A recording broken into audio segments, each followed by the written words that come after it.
What's going on, everybody? This is the final video in the Rank Every Card series. Today we are covering Ruby. Set 5 will be coming out in just a couple days, so feel free to use these videos to help prepare for your draft events. To be quite honest, I think that Ruby of all of the colors has been the hardest to rank, and it's not because it's not good. There's a lot of very good cards. There's just not a lot of very obvious meta-breaking cards like there are in Amber or Sapphire.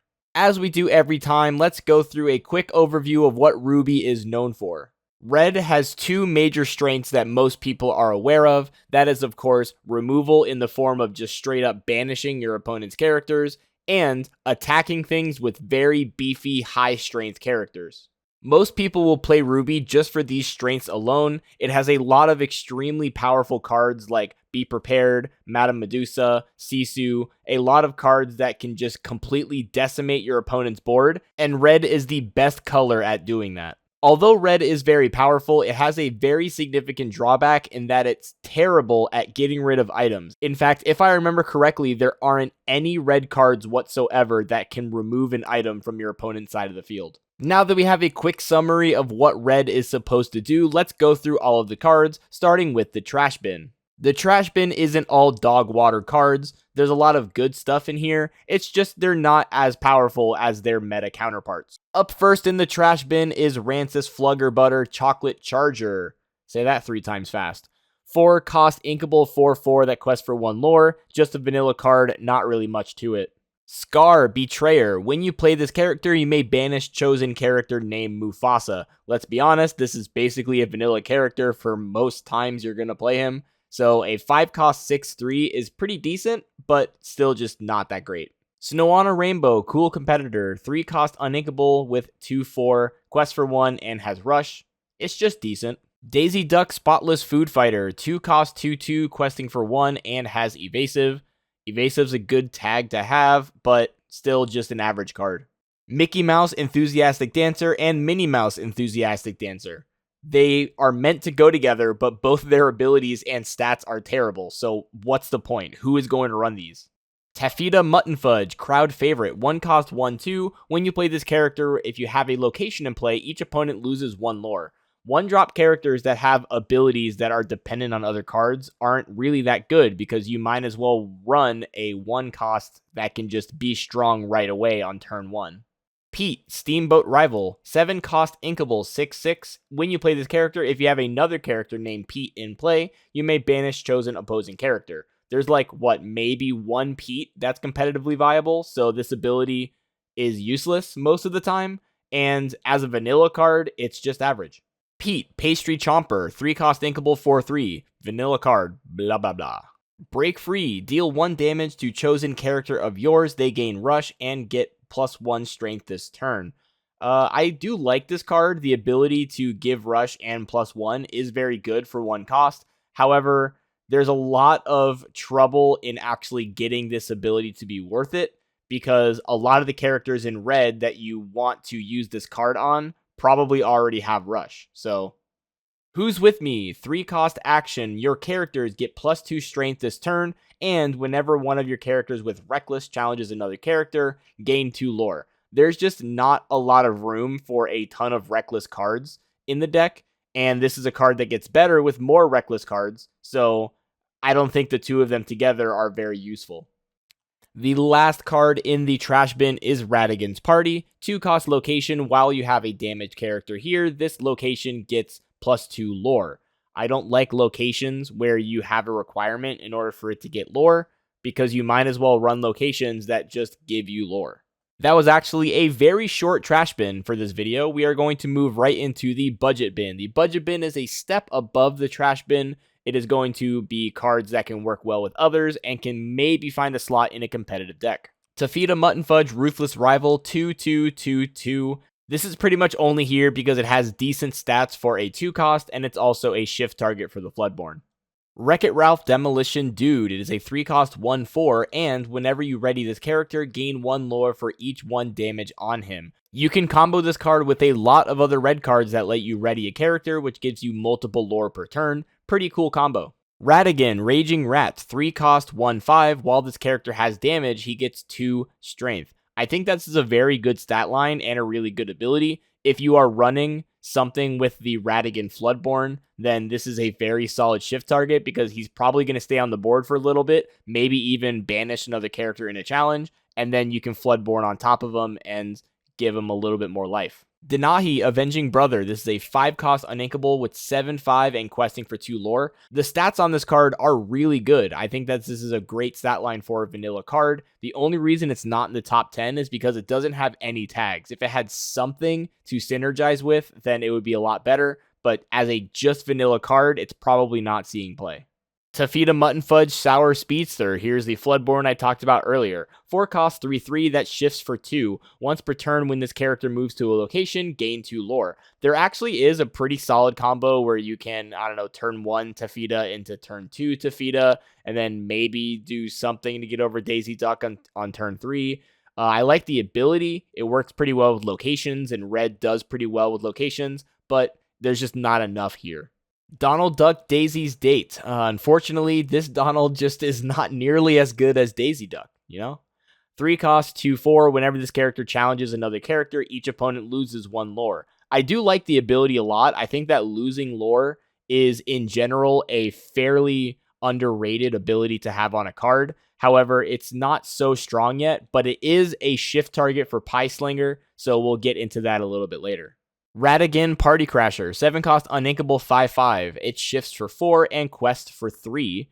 It has evasive on a 5/5, that's pretty good, and your damage characters gain 2 strength. So it has a very solid ability. I don't think that synergizing with your own damage characters is a very good mechanic, and I think that if you're running a 7-cost uninkable, there's much better options to go there. Vanellope Von Sweet's Random Roster Racer, another tongue twister on a card. 4-cost uninkable 3/3 with Rush. When you play this character, she gains evasive into the start of your next turn. It can't really be understated that a card with Rush that also can hit Diablo in the Cove is a pretty solid ability to have, so I really like Vanellope here. Simba, Adventurous Successor, 1-cost uninkable with 2/1, and when you play this character, chosen character gets +2 strength this turn.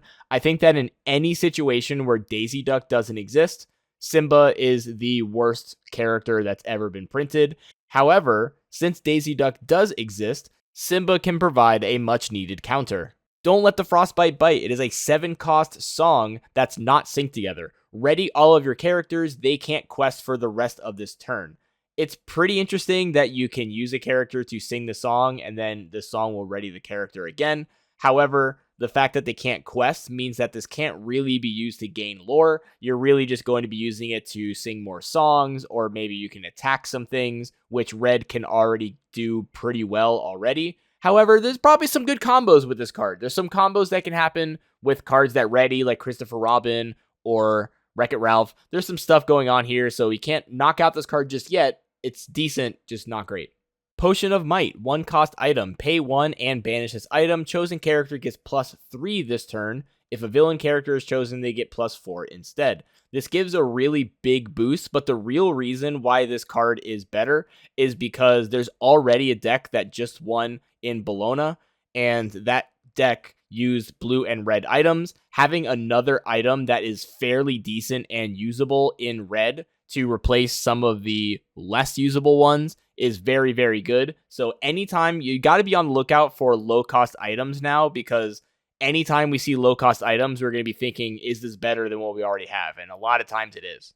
The last card in the budget bin is the Sword Release, 3-cost uninkable item. At the start of your turn, if you have a character in play with more strength than each opposing character, then each opponent loses 1 lore and you gain lore equal to the lore lost. This condition is very, very easily met in red. We already have Flynn Rider to pretty much abuse this fact already.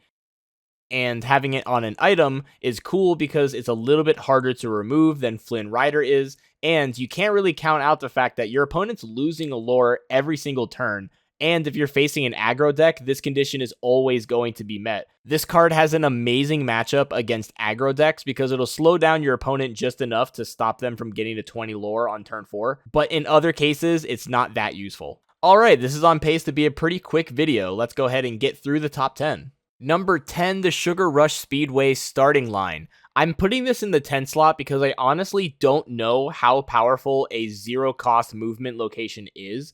And this is also very cheap. It's a 1 cost location. So I think that there's a lot of combos that can start to spring up randomly because this location exists that we just don't know about yet. Glimmer versus Glimmer, a 4 cost uninkable action. Banish chosen character of yours to banish chosen character. I mean, turn 4 is pretty much when you probably have a 1 or 2 drop on the field that's just kind of sitting there and wants to die. So being able to have a card that banishes your own character, it can take out a bigger threat on your opponent's side of the field, is very good.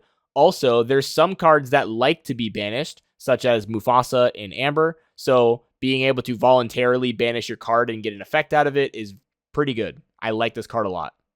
Evil Comes Prepared, 2 cost inkable action, ready chosen character of yours. They can't quest for the rest of this turn. If a villain character is chosen, gain 1 lore. This card has a lot of synergies. It is fairly powerful to ready your own chosen character. One, because it'll protect it on the next turn, and also if you want to, you can sing a song or you can challenge something again. So it doesn't have either of those restrictions. It doesn't stop it from singing or challenging a character. So this is a fairly good action, and it's pretty cheap too. Number 7 is Ruby Chromicon, a 1 cost inkable item, and it's the opposite of an ice block. You choose a character and it gets 1 strength instead of losing 1 strength. This is a very powerful item because of what I said earlier, where most low cost items in red up to this point were pretty bad. They never had anything like a popsicle or an ice block or something. So Ruby Chromicon being somewhat decent, it's not great, but it's somewhat decent, will make the Ruby Sapphire item deck even more powerful. Number 6 is Maximus Team Champion, 6 cost inkable 3/5. At the end of your turn, if you have any characters in play with 5 strength or more, gain 2 lore. If you have any in play with 10 strength or more, gain 5 lore instead. I think that there's a lot of cards that will be coming up in a couple rankings that will easily get to 10 strength if you really try. So the fact that this card will synergize with these other powerful cards and give you passive lore is very nice. It's not amazing, but I think that with enough cards that can give you the strength to hit its abilities, then it can be very solid. Number 5 is Turbo Royal Hack, a 2 cost uninkable 2/3 with Rush. I'm going to sound like a broken record here, but a 2 drop with 2 strength is possible to be used to take down Daisy Duck on turn 2 if you have the right combo. If you pair this Turbo with Sapphire, then you can also take advantage of the Floodborn character, which can be dropped on turn 3. Number 4 is Arthur Novice Sparrow, a 1 drop that has 2/3 and Reckless. So it has the exact same stats as Turbo that I just talked about, but it costs 1 less. So on turn 2, you'll be able to attack something and get a lot of value out of a 2/3 body. Going into the top 3 is Donald Duck Pie Slinger. This is one of the legendaries in the set, and it shifts for 4. When you play this character, if you use Shift to play him, each opponent loses 2 lore. While an opponent has 10 or more lore, this character gets 6 strength. Honestly, I think it was kind of overkill to make his Humble Pie ability only activate when you use Shift. I think that losing 2 lore isn't that big of a deal that it should have that restriction. But the Raging Duck ability is really good. Reliably, you can have a 9 strength, 6 willpower character that will be very hard to remove and can also work with Maximus. So I think that this card is powerful enough to build a deck around, but it's still not amazing. It's not the best legendary by any means in this set. Number 2 is Gaston Pure Paragon, a 9 cost uninkable, 10 strength, 6 willpower. For each damage character you have in play, you may pay 2 less to play this character. So even if you have just 2 damage characters in play, this is a 5 cost character with Rush. So 5 costs to take out any card in the entire game is fairly good. It's a pretty good ability. So I really like Gaston a lot. I think that it will see play in almost any Ruby deck that has any aggro whatsoever, because it'll be very easy to get damage on your characters and then get Gaston out and roll over the rest of the game. Finally, number 1 is Robin Hood Sharpshooter. 4 cost uninkable with the amazing ability, whenever this character quests, look at the top 4 cards of your deck. You may reveal an action card with cost 6 or less and play it for free. Put the rest in your discard. So keep in mind, songs are also actions. So if you hit a song or any action, including the new revive in Amber, then it will trigger, and Robin Hood can play that card for free. The only problem with this card is that it synergizes well with very high cost actions, and high cost actions aren't that good. So Robin Hood is going to have a hard time building a deck around, but it is possible, and its ability is incredibly strong. Thank you all for watching this series. This has been the last video. I have ranked every single card by color coming out in set 5, so feel free to use these videos in preparation for the set's release. Good luck in your pre-release draft events, and as always, have a nice day.